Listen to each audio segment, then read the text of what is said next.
Right, great time to be a day trader. So let's just talk about what's going on at the moment very quickly onto the fundamentals, and then we'll quickly go on about talk about the sort of markets that we can day trade, some of the things I'm doing to think about further down the line, and other markets that you can day trade and really exploit in this kind of market. Obviously, there's a heck of a lot going on.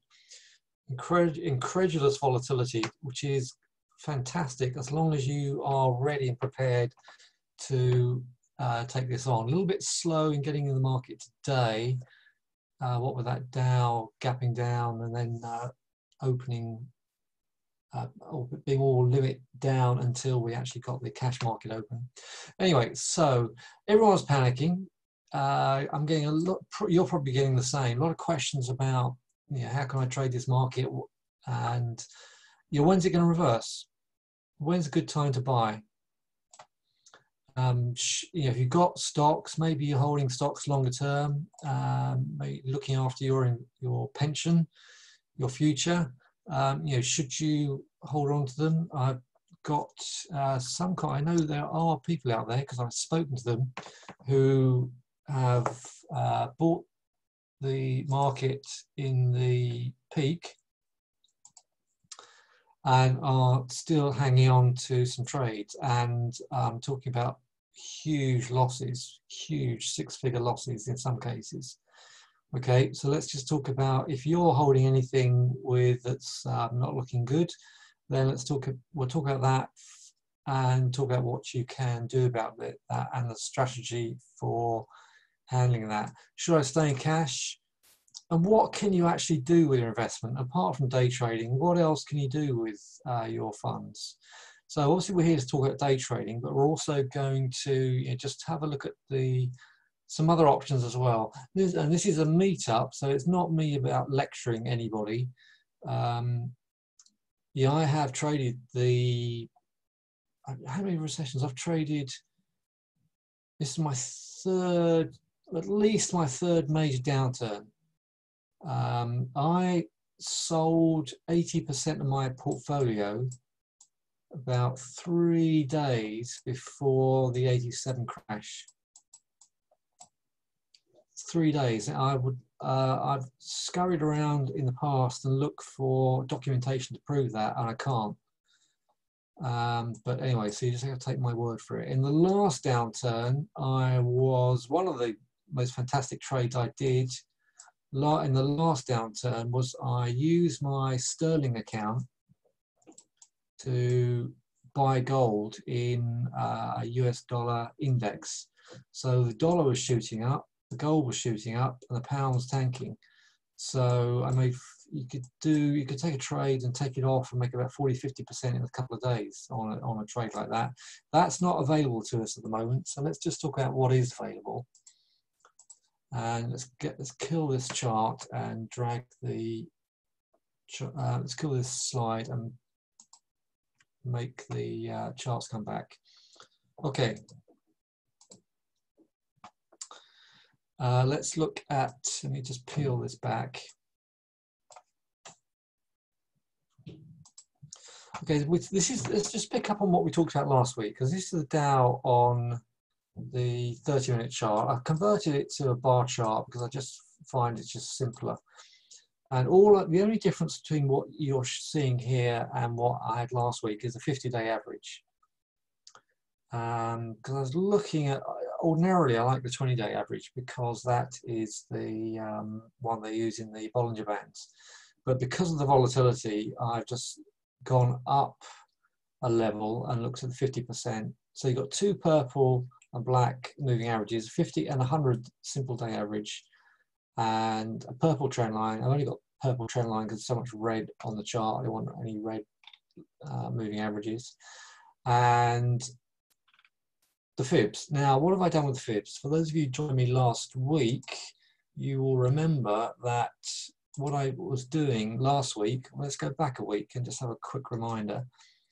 I was taking the fibs from the gap down, from the gap. Oh, there it is. Let's just copy this gap.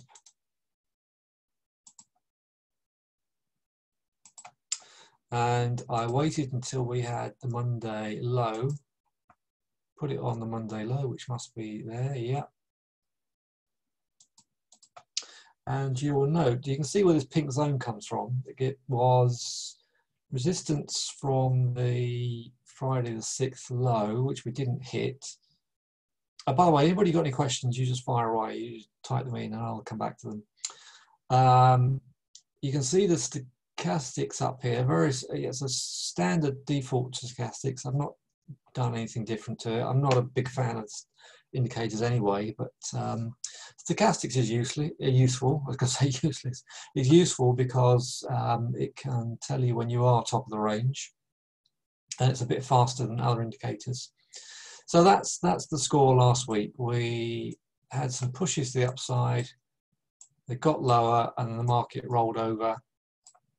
And then what did we hit? We started hitting the -127, and we didn't get down and to the, oh yes we did, sorry, we gapped down here, and then we were so bearish, we came off piste again, we breached the 161. So you're probably looking at about 200%. Had I got a 200% down there, that's probably eyeballing it, that was probably about 880. And then the typical reaction that we're getting on the markets at the moment is on Friday we tend to have a short covering rally. So all those bears are buying back their contracts and creating some push-ups on Friday. So just be careful of that. This Friday, before I forget, is triple witching. Rather than, for those of you who don't know what triple witching is, you should know this, but triple witching is where the contracts, a lot of contracts for stocks, indices, commodities, etc., all complete, and the futures markets all generally roll over to new contracts. So that happens on Friday, and that generally creates a lot of volatility in the run-up to those Fridays anyway. There are 4 Fridays in the year, for those of you who don't know, and so it's March, June, September, December, I think. Yeah, it must be March, June, just September, December. So triple witching on Friday. Once we get to triple witching, I tend to just, once we get to that Friday, I tend to just back off and leave it. A little bit like a Fed day. If we get a Fed day, I back off and let the markets wriggle around and wait until we got the Fed out of the way. We were due to have Fed, it would have been 10 minutes ago had they've had it, but we had the emergency rate cut on Sunday. All right, so what can you learn from the Monday price lows? We can learn from 50%. Well, ordinarily on a normal market, I would expect a higher retracement to these upper zones, but we didn't get. We're so bearish. We're hardly even pushing into 50% here. Okay, so we had a limit down today. I'm surprised we haven't had more limit downs, but they are becoming more frequent. And so we pushed after the limit down, we pushed up into that 50-day average. Lots of pivots up there, lots of resistance up there, and subsequently sold. So I was a little late into that, but nonetheless caught some of this on the way down. So where can we go now? So if we are true to these fib levels, we could see, who knows, by the end of the week, because I think if it goes any lower, probably it might get another limit down here. So 18,437. Now I've had a target. If you look at my weekly chart, I've got this. Oh, no, hang on a second. That's not what I thought. Yes, where are we? Sorry, let me just pause one moment. No, it is correct. It is correct. I've been looking out for 18,750. as a target because that is the low of the Trump week, the 2016 Trump week, sorry, the low of that 20 week on the 2016. So that's why I'm looking for that. But in the meantime, if you look at something, let's look like a 10-minute chart. If you, an unusual day in the way in which this market just was closed until that open, and that doesn't really help you because the range was so high. Sorry, the range was so wide. It doesn't really help you. On another day, that would have been a much better way of doing it. But when you get narrow ranges like that, it makes life, for me as a day trader with a system that relies on the open range, that makes that a lot harder. Ordinarily, if you get, I'll come to your question in a minute, Bill, that's a good question. Ordinarily, you would get a narrower range, wait until you get a direction from that range, and then trade that in the direction of that break. But we breached this open range, got to that resistance point, and then stayed up there for quite a while, eventually capitulated and ground down. Questions coming in, do you think there's a chance the markets will be closed? I'm surprised. The one thing I'm surprised about, I am surprised the Fed, under the president's instruction, hasn't done something about short selling. I think it's the Italians, some other markets have already done that. I think it was the Italians or one of the markets already done that. Could have been the Germans. Have tried to, actually certain markets, certain stocks you cannot short in the US. But I'm surprised there hasn't been more restrictions on short selling. So I don't think it's in the market's interest or the Fed's interest to close the actual markets, but I do think it's in their interest to put some restrictions on short selling. Anyway, so there's a couple of ideas that it's the Dow, markets like the Dow are the most volatile. There's some incredible moves on the pounds really dying. We'll look at that in a minute.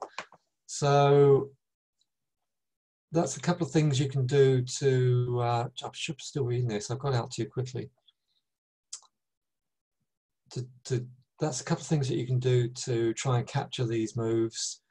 I personally find it's a good idea to have bar charts on your charts rather than candles, because if the eye sees some upticks, some higher close than these candles, it's very easy to get distracted. It happens to me all the time, so I have to fight that and make sure I've got the system plugged in to deal with that.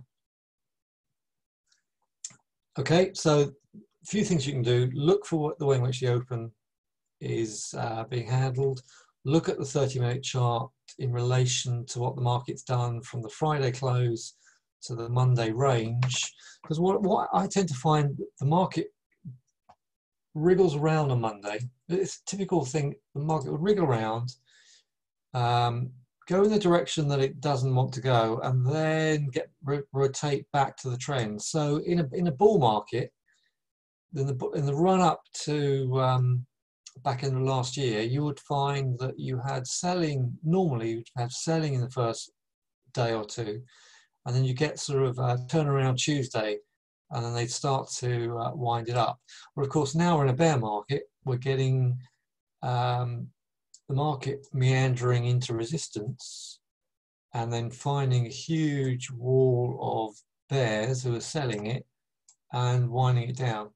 So just don't get distracted by any bounces. This is short covering, and this is markets getting positioned in these resistance areas up here.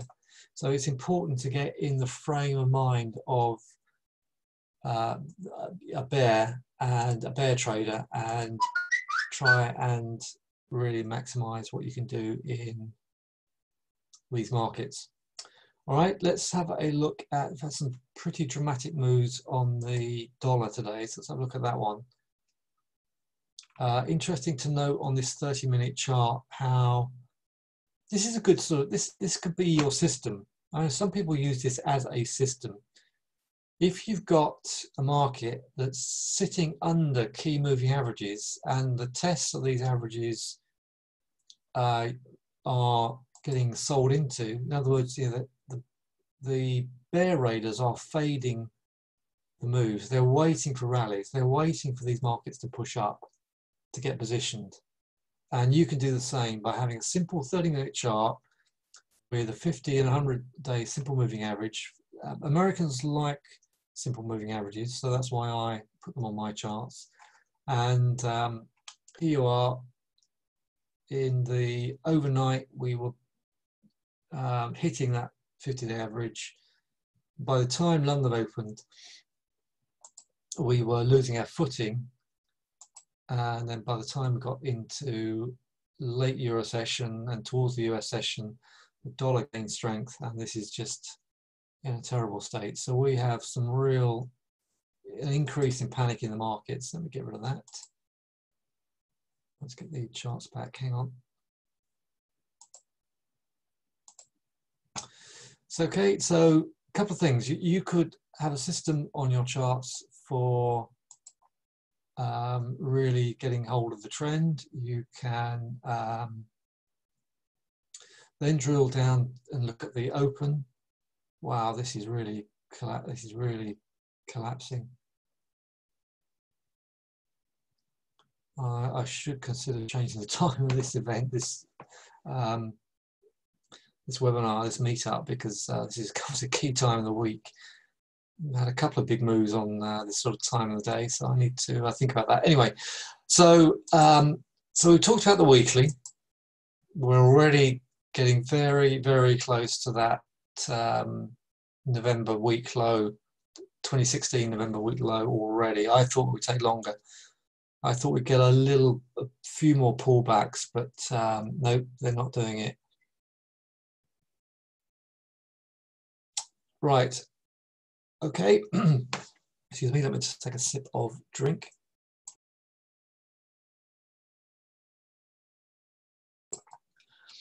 Any other questions at this stage? Just trying to bounce around this 19,000 now. Let's have a look at the FTSE. FTSE had this support from 2012. Wow. So the next level of support is, wow, that trader I talked to is long the FTSE is considering doing something about that, at least hedging it. We talked about this before. I mean, if you've got, there's no reason why you could potentially still be long up here and still at least be break even minimum if you sold resistance levels all the way down here. You could potentially still hold your long, but you know, this is completely off the scale. I mean, I've traded through the 0708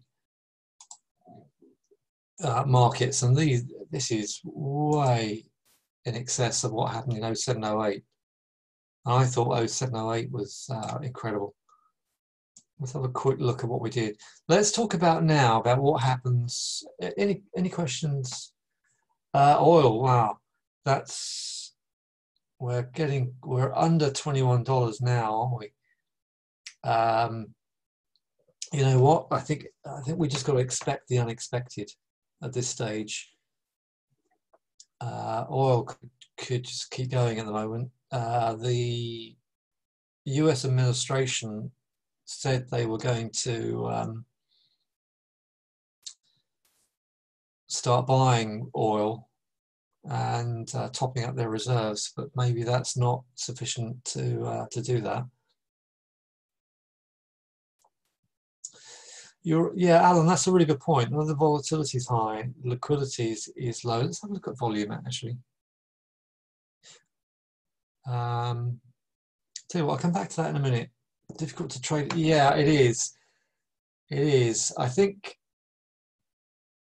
the standard way of trading, this is unprecedented. This is totally unprecedented. Anybody who could have predicted markets will be this low this quickly. Wow, I didn't. To be absolutely honest, I did not. Well, hardly anybody did. Normally, these markets. Well, I was just looking at the 07, 08. I mean, if you've got an absolute collapse in banks here, and all this did was, a couple of big, deep closes. In fact, I mean, look, there's not an awful lot of red on here. We've got a lot more pullbacks in this market, and that's why I've not captured as much of this selling as I could have done, because I'm just doing what I can to maximize, but this is way off the scale. Yeah, and let's face it, it's a total sort of total human shock to the system. Anybody who knows anything about the 1918 influenza virus, and they call it the Spanish flu. It wasn't actually a Spanish flu. It actually originated in America, but it got labelled Spanish flu for some reason. I can't remember the story behind that. Anyway, to cut long story short, one thing I think you should really notice down here is if you are looking computer driven, that's the difference, isn't it? Algorithms. Look at this stochastic. We were right on the floor when we came down here. Right on the very floor. So we came from the very high up here to the very floor here. Subsequent highs were sold, and then once we actually put this low in here, this market turned around pretty quickly. Well, we get some nice waves up here into the rest of 09 and into 10. And there's my favorite setup. There's a three-wave reversal there. So 1, 2, 3 touches of a low, touch of the extreme level in the stochastic, and up we go. 1, 2, 3, 4, 5. Did a 5-wave move into May of 2010. Fantastic. On the way down, we did a 1, 2, 3, 4, 5. 1, 2, 3. You see here, we got, before this really got going, we had a really nice uptick. And in this market, we are just getting flattened, absolutely flattened. The rug's just been pulled from under the carpet. So a 5-wave move, 1, 2, 3, 4, 5, 1, 2, 3. Okay, well that doesn't work, does it? Anyway, 3-wave move on the reversal, and that's what we got. So that's what we need to look out for. So let's come back to what we got now. I'll come back to your question, Alan, a bit later on. So we've still not got the touch of the, we've come to such a height. This market was so pumped up. We've still got a way to go before we hit the lowest, the stochastics. And excuse me, on the second, my throat's getting a bit dry. So until we get this sorted out, until we get some kind of consolidation at least, then I think we could push up. I can see one of the things I've been watching, one of the things I always watch is Boeing, and Boeing is just gone from $410, it's touched $90 today. So they need a huge bailout if they're going to survive. Well, they have to survive. Biggest part of the Dow, and they are really just got a double whammy with the Max plane grounded. Okay, so the other thing that I talked about gold earlier on, and I was trying to buy gold earlier today. And we are hitting this major trend line. I've taken a couple of chunks on the upside. Got a nice bounce in gold yesterday, which I missed because I got a very small loss. Was it yesterday or the day before? When I tried to buy a bottom in gold, didn't put much money on the table, lost that money, whatever money it was, and got a bounce back end of yesterday. And again today, I've taken a couple of chunks to the upside on it and then backed off. So last time around, we saw gold really charge up. This time, gold was too high at the outset, and so with an asset that's too expensive, it's selling off. So watch these levels again. The stochastics. There's the divergence. There's your sell signal. New high, lower high. MACD is better for that, but stochastics does it as well. So again, I would not buy and hold this in the short term, but I think we are going to see some pushes higher in the gold soon, but not yet.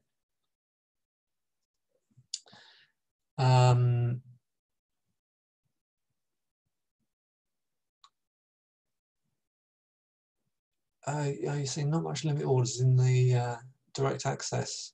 So, so Alan, are you using the futures ladder?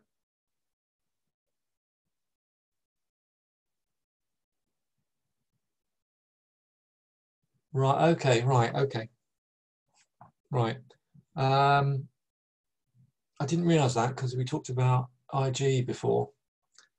And yeah, I absolutely, the ladder has been quite thin. Let's just look at volume.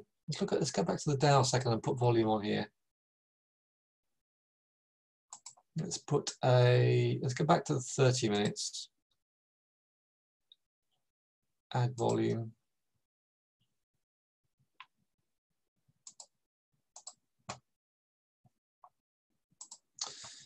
Yeah.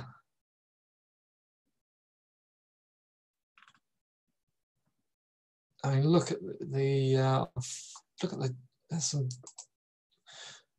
So Friday we just had nothing until, yeah, so we came up on lower volume here. So that spike up in the Dow was on the back of low volume levels.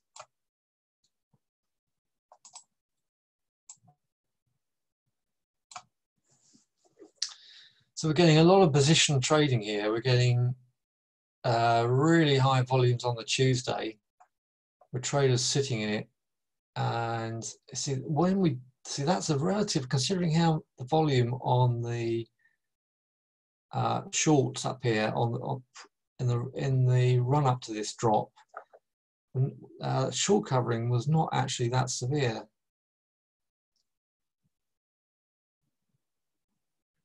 But actually, yeah, notice this week volumes. You're actually right about volume. Volume is actually a lot lower. So we were right up in those levels last week, and we're getting much lower volume here. That's a really good point. So we're coming down on low volume.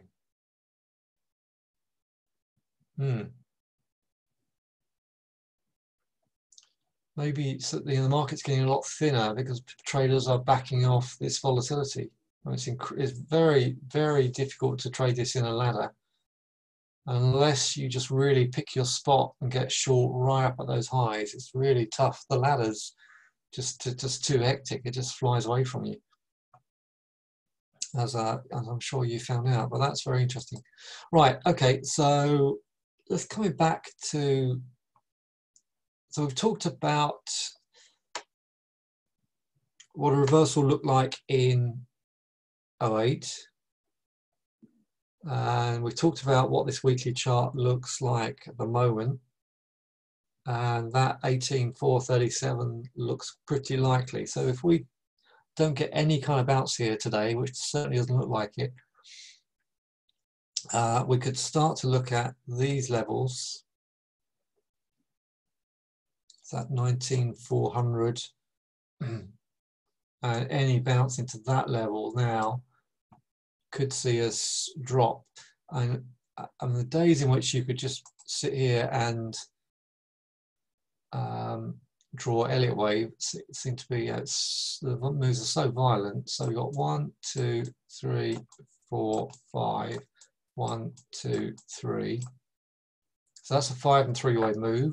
So you rotate back to the trend. Let's see, you get a 1, 2, 3, 4, 5. So if we get a 3, so we've done a 5 and 3 and a 5. So if we get a pullback, we now get any sort of short covering into these levels, they are potentially to be shorted for a possible move down to those levels there. So that's 400 or 730, 750 area.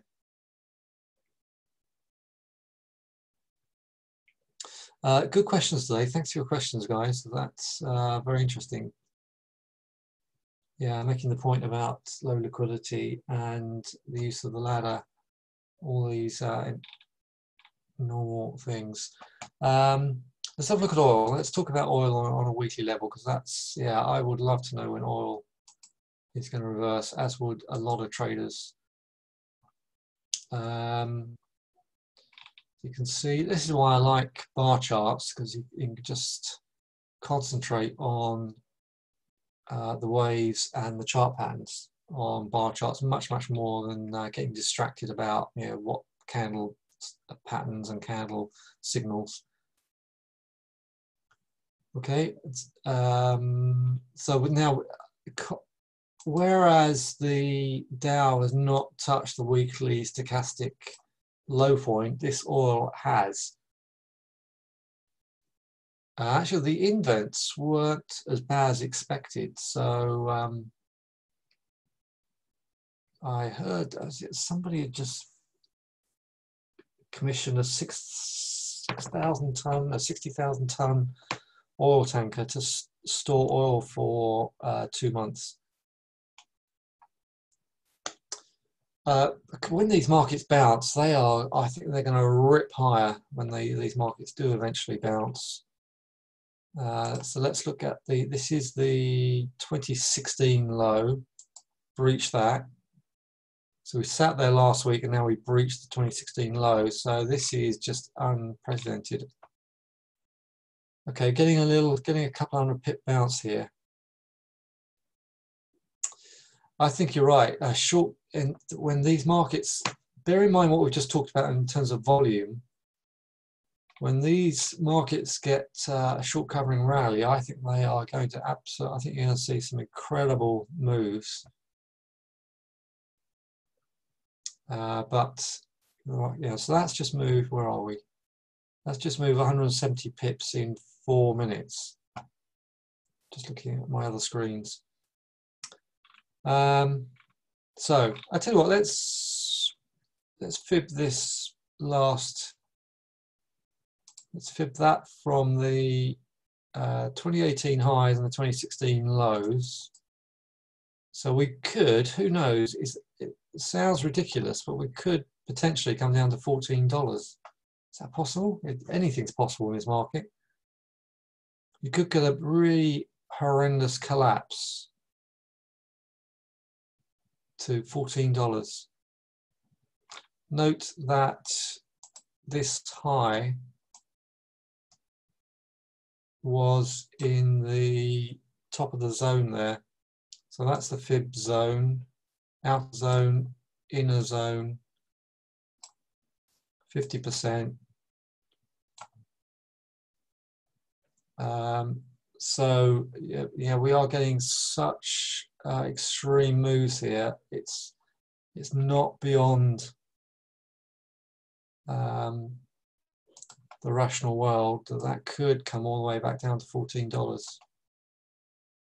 Seems hard to believe, but that is possible.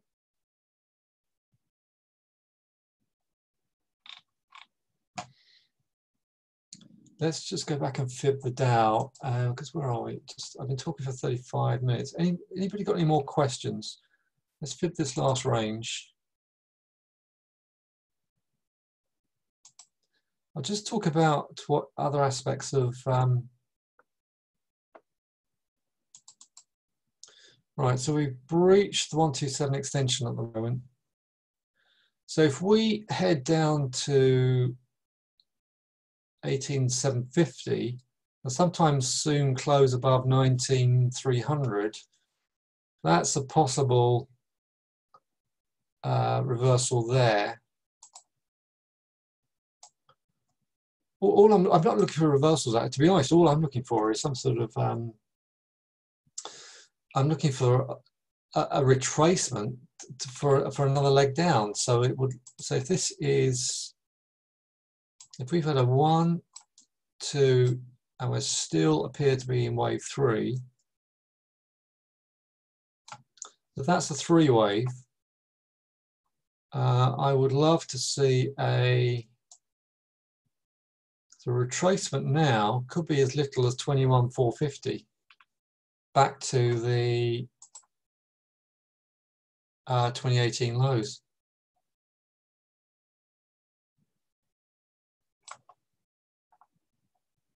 Let me just draw that a little bit more.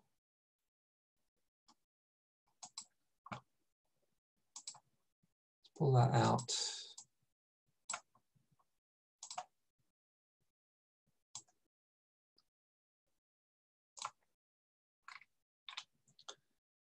So if that's the end of the impulsive wave 3, then the pullback for a 3-wave correction could be up there.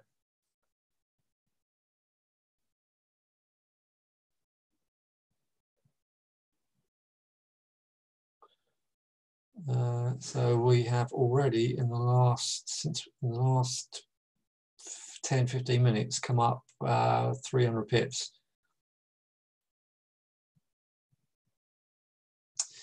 Yeah, the Russia, in terms of oil and the sort of break-even price, Russia have higher costs than the American shale extractors, and Russian, I think I've read somewhere they need $44.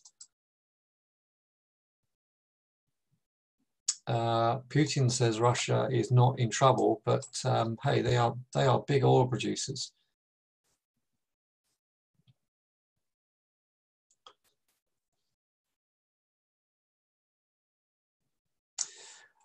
You know, Asif, I was talking about this with my partner today. I can't believe the price of oil on the UK pumping stations. I think we're getting ripped off here. Oil's been dropping for many, many weeks now, and the price that we're paying for fuel is nowhere near what it should be. Nowhere near as low as it should be. Okay. So we've got an hour and 20 minutes before the markets close. Let's look at the 10-minute chart.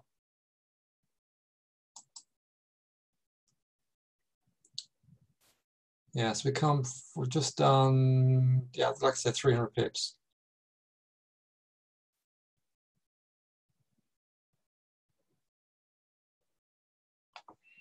So I tell you what, I would be that's a real sort of milestone now. I think that's 750.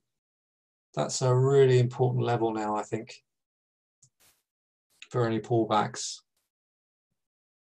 And with the kind of movements we're getting, that's not it's not that far away. Markets can go out there at a blink of an eye at the moment. Okay.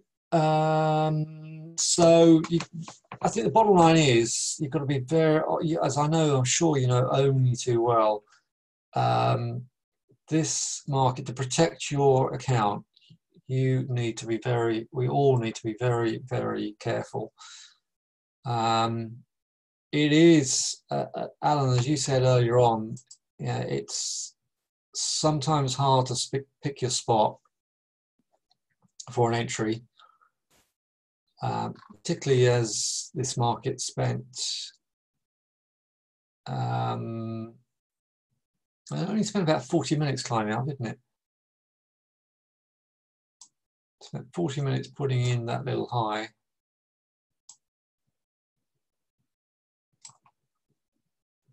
And then we've seen some huge drops.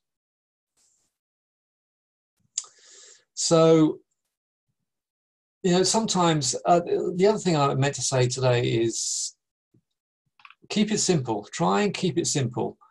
Just try and look for, you know, support and resistance. There was a key level from overnight before this went lockdown at the end of the Asian period. That 20,387 was a key level.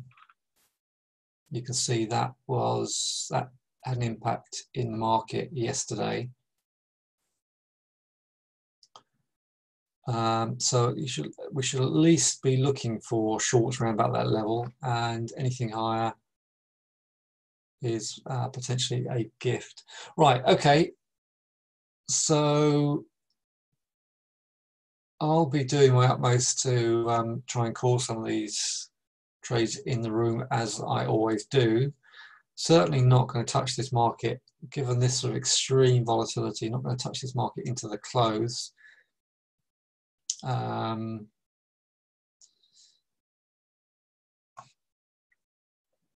So all I'm trying to do is, you know, look for keep it simple, look for support and resistance, try and pick my spots, stay the right side of that 30-minute chart.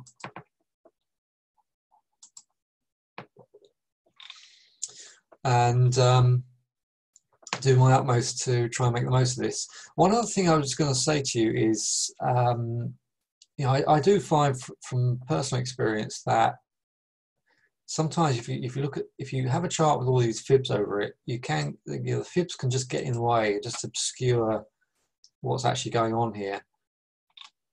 Because the averages, you know, sometimes it's good just to, although the fibs are really, really useful, that's why I talk about them so much. I think they really are the code of trading. They can get in the way. I know, I appreciate that.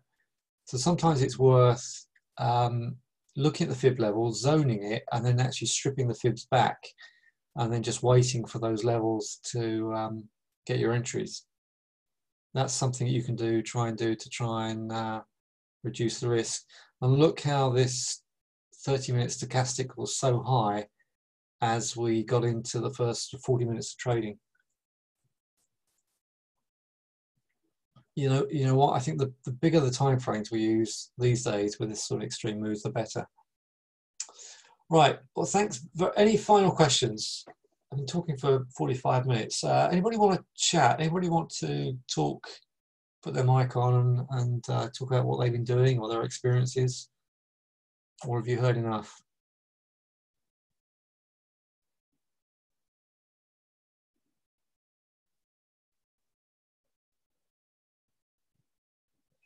Okay, it sounds like you've heard enough. Thanks for your company, and I will send you a recording of this. I think I've got most of your emails. I'll tell you what, if anybody is not, okay, you've got to go to work. Okay, all right, thanks guys. I will drop you an email and talk to you very soon. Thanks. See you next Wednesday at 6. Bye for now. You're buying oil, okay.